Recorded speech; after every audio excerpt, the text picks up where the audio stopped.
They called it a trend, a fad, another Gen Z tantrum. But this wasn't about laziness, it was about exhaustion, finally given a name. You've probably heard it, quiet quitting. But what if the real story isn't about quitting at all? What if it's a silent rebellion against a system that taught us to betray ourselves every day for a paycheck? This isn't just a workplace trend. It's a shift in consciousness. And by the end of this video, you might realize you've already joined the movement without even knowing it. It started with good intentions. You wanted to do well. You wanted to be seen. So you worked harder, stayed later, said yes. And somewhere along the way, doing your job became giving your all. Your passion was exploited, your silence mistaken for consent. You were called a team player when you sacrificed weekends. You were leadership material when you skipped lunch and kept producing. But none of that was in your job description. They told you, act like an owner. But they never shared the profits. They called it engagement. But what they really meant was unpaid labor disguised as loyalty.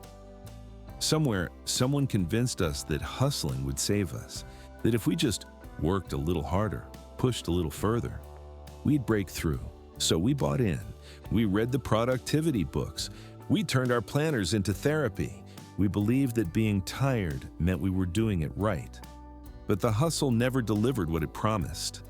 Instead, it buried us under performance reviews, under LinkedIn dopamine hits, under constant fear of falling behind.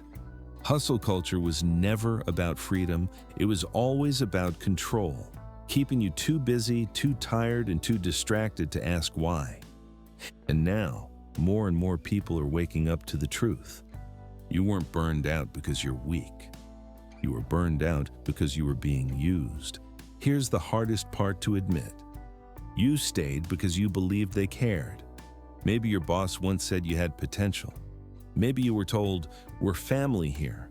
Maybe you felt a sense of purpose, like your work meant something. But then came the layoffs, the gaslighting, the shifting goalposts, the we're doing what's best for the business. And suddenly, everything felt transactional. You gave your best years. They gave you burnout and a gift card.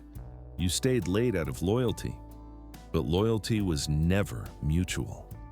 Quiet quitting is what happens when you realize you've been loyal to a machine that doesn't even know your name.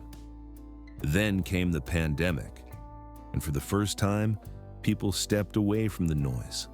No commutes, no open offices, no constant visibility theater. You logged in from your kitchen table. You saw your kids more. You tasted the idea of life outside the grind. And then you realized something. Work didn't feel like survival anymore.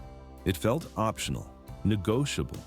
And just when you caught your breath, they demanded you come back to the office, back to the rigidity, back to pretending none of it ever happened. That was the moment many of us broke. Not loudly, not dramatically, just quietly. We still showed up, we still did our jobs, but the extra mile, gone. Because we finally understood the system never cared about us. And we don't owe it anything more than what's written in the contract. But companies noticed the shift, and they panicked, so they doubled down on perks, free snacks, foosball tables, recharge rooms, mandatory mindfulness workshops. But it didn't work. Because you can't fix systemic exhaustion with kombucha. You can't meditate your way out of being underpaid. And no, we don't want another pizza party. We want boundaries. These perks are just camouflage. They decorate the cage, but the bars are still there. Quiet quitting is the quiet refusal to accept comfort in place of care. For older generations, work was identity. Sacrifice was noble. Suffering meant you were doing something important. But Gen Z didn't inherit that faith. They inherited the aftermath. They watched their parents get laid off after decades of service. They saw burnout treated with slogans. They saw loyalty go unrewarded. So they don't want to climb the ladder. They want to burn it down and build something that makes sense. They're not entitled.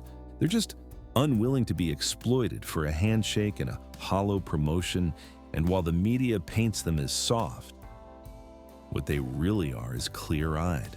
Quiet quitting isn't rebellion for them. It's default, because the old script doesn't work anymore, and they're not afraid to write a new one. Let's talk about the emotional arc no one warns you about. First, you care. You really care. You want to do well, you want to matter, so you give and give until you crack. That's burnout.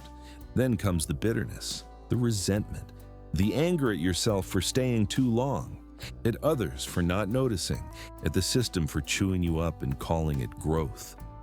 It's a dark place, but then something changes. You stop trying to fix everything. You stop apologizing for needing rest. You stop explaining yourself. And for the first time in a long time, you feel peace. That's when boundaries are born. Quiet quitting isn't about giving up. It's about protecting what's left of you. If you've felt any of this, if you've pulled back at work, felt guilt for not doing more, if you've wondered why you're so tired all the time, this is your reminder. You are not the problem. You're not broken. You're not lazy. You're responding rationally to a system that demands everything and gives little in return. Quiet quitting isn't a failure of work ethic. It's a refusal to be complicit. And if this message resonates with you, like this video and subscribe to Fog of Work, not for the algorithm, but because you're not alone in this. We are a growing collective of people who are tired of pretending everything's fine. People who are choosing silence, intention, and healing over hollow praise and burnout cycles. And this is just the beginning. Quiet quitting is not quitting your job. It's quitting the illusion that you owe your life to it. But you still need income. You still need sanity. You still need a way out that doesn't torch the bridge. So here's how you do it smart. Step 1. Know your boundaries privately. Don't broadcast your quiet quit. Quiet quitting is like a chess move, not a manifesto. Do what's expected. No more, no less. Step 2. Know your contract better than your boss. Stick to what you're paid for. If it says 9 to 5, it means 9 to 5, not 8:30, not 6 o'clock, not just this one-time evenings. Step 3. Document everything. Keep records of tasks, contributions, and communication. Quiet quitters don't disappear. They protect themselves with proof. Step 4. Disengage without underperforming. Work doesn't deserve your energy reserves. Meet expectations, but stop pouring your soul into PowerPoints no one reads. Step 5. Reinvest in yourself. That extra energy, use it. Learn, heal, create, connect. Quiet quitting opens the door, but you have to walk through it, because the goal isn't to do less.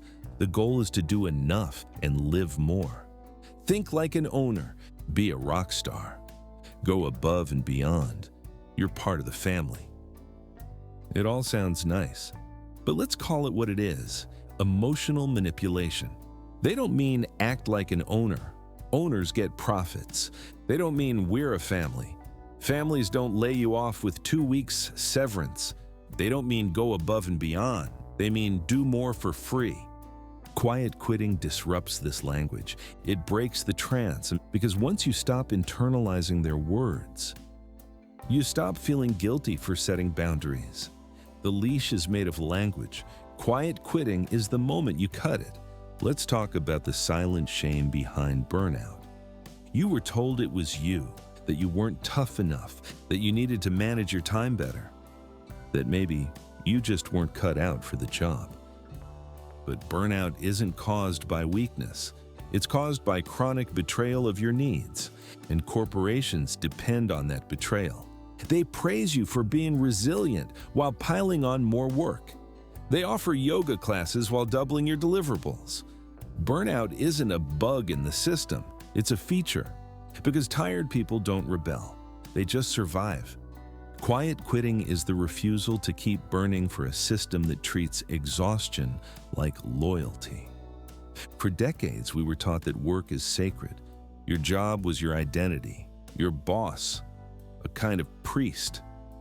The company mission, your gospel. And if you dared question it, you were ungrateful, disloyal, faithless. But quiet quitting is heresy.